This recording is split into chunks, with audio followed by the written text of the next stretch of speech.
Hey, welcome back. So we're going to talk about the angle addition postulate, and that's the one that says if P is in the interior of RST. So we'll go ahead and check out this picture here, because here it is in the interior. Then I know that these two angles that are created, their measures are going to add up to that original angle. If two angles are adjacent angles, they share a common side and a vertex, but have no common interior points. So when we look at these here, both the purple and the blue angle share this vertex, but check out, they don't have any common interior points.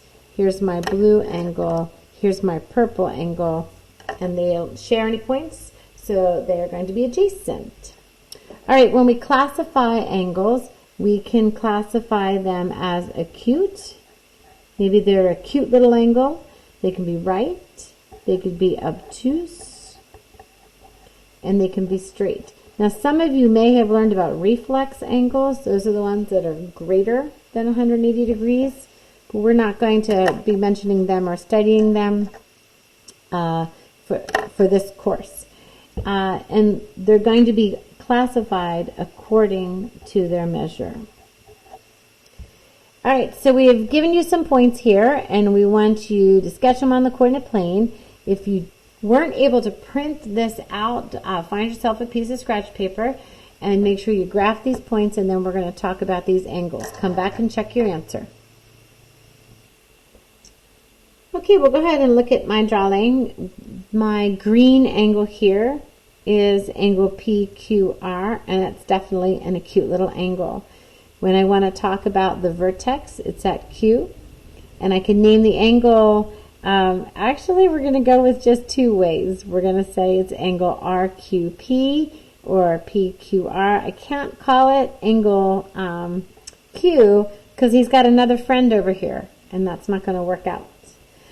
All right, my angle measure with a protractor, I'll have to get back to you on that one. A point on the interior, here we go, anything inside of here, and then the exterior is anything outside. Let's talk about my blue angle. My vertex is again Q, and I have AQ and C, so it can be angle AQC or angle CQA. It's an obtuse angle, and I can talk about my sides. I can talk about the interior. I can talk about the exterior of my angle. All right, so now I love this part because we get to bring some algebra into it. So Q is in the interior of PQR using, or POR, use the angle addition postulate to solve for X. So let's go ahead and give ourselves just a little sketch here so that we can have this down. It's in the interior of P, and this is O, and we'll call this R. And we know that Q is somewhere in the interior. So then we know that we can go ahead and draw a ray that goes through it. Okay, so when I talk about POQ, and I talk about QOR, and I talk about POR, I know that the measure of this angle plus the measure of this angle is going to be equal to my POR. So when I look at over here with my next values, POQ and QOR and POR, I know again, and these should be the measures, I know that 3x plus 7 plus 5x minus 2, both of them added together should give me 61. So go ahead and pause the video, do that algebra, come back. All right, so when I solved for x, I got 8 and 7 here. When I put that value back into each of my expressions, my two angles here are worth 12 and 14 for a total of 26, and 28 and 33 for a total of 61. All right, when we talk about segments and angle bisectors, that important conversation about the midpoint is a point that divides or bisects the segment into two congruent, shorter segments. Now the segment bisector can go through the midpoint. So a segment bisector can be the thing that is doing the bisecting, can be a line, array, a point, or even a plane that intersects that segment at its midpoints. So the midpoint is the place, and any of these bisectors are what can do it. Hey, we haven't started talking about compasses and constructions yet, but when we do, we'll get to showing you how we can actually do this. It's very cool. All right, an angle bisector is an array that divides an angle into two adjacent, meaning they have a common side, and that they're also going to be congruent, and we mark them with those angle marks. So if I had an angle and that angle was bisected, I would mark it by letting everybody know that this and this angle have the same degree measure.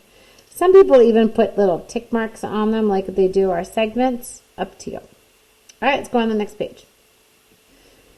All right, so here's some practice with those bisectors. If I know that BT bisects ABC in both of these scenarios, then the equation that I'm going to set up is going to be that 5x minus 17 is going to be equal to or have the same measure.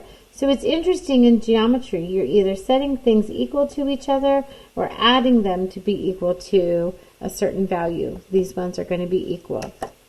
Over here we have the same conversation. If you're telling me that this is a bisector, then this and this have the same measure.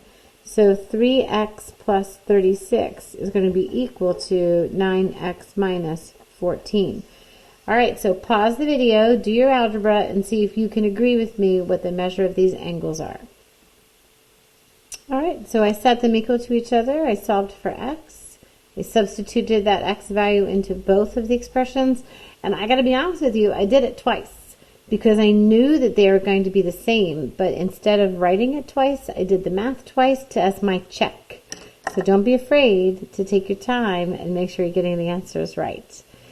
All right, now we talk about angle pair relationships, and these are the two biggies that you need to know. So vertical angles are going to be angles whose sides form two pairs of opposite rays.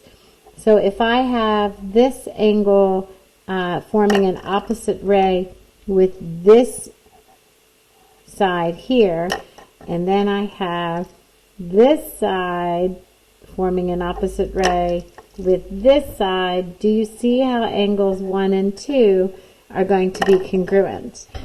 So 1 is congruent to 2, and don't forget, we've got more than that going on because this upper angle and this lower angle are going to have the same measure. So linear pairs, make sure you know the difference between the definition versus the linear pair postulate. The linear pair definition is when I have a set of adjacent angles. So here are these two angles, and they share a common side. So DA is their side that they share, and their non-common sides are opposite rays. That's what makes a linear pair. And a linear pair is always going to be supplementary. So when we talk about AB and AC, those are our opposite rays. So when I talk about the measure of angle BAD plus the measure of angle DAC, I'm always going to make sure I get that 180. The linear pair postulate is what tells us that linear pairs are always supplementary. And we can remember that S in supplementary matches up with that 180 to help us remember that. All right, so here's our conversation about complementary and supplementary angles. Complementary angles always add up to 90 degrees. So here's your C for complementary, and then here it is adding up to 90 degrees. Each angle is the complement of the other. So don't forget, they can be attached and adjacent with the same vertex, or they can be separate for sure. So I know the measure of angle ABC plus the measure of angle CBD is going to be equal to 90 degrees. Same conversation about supplementary, but here we go again. That supplementary angle is going to have 180 degrees for it. Each angle is the supplement of the other one. Supplementary angles can be adjacent or non-adjacent. Here they are as adjacent, and they are also a linear pair here. So if I name these angles, we'll go ahead and give them an A, and we'll go ahead and give them a C and a D. So I know that the measure of angle ACB plus the measure of angle BCD is always going to be equal to 180 degrees. All right, let's keep working.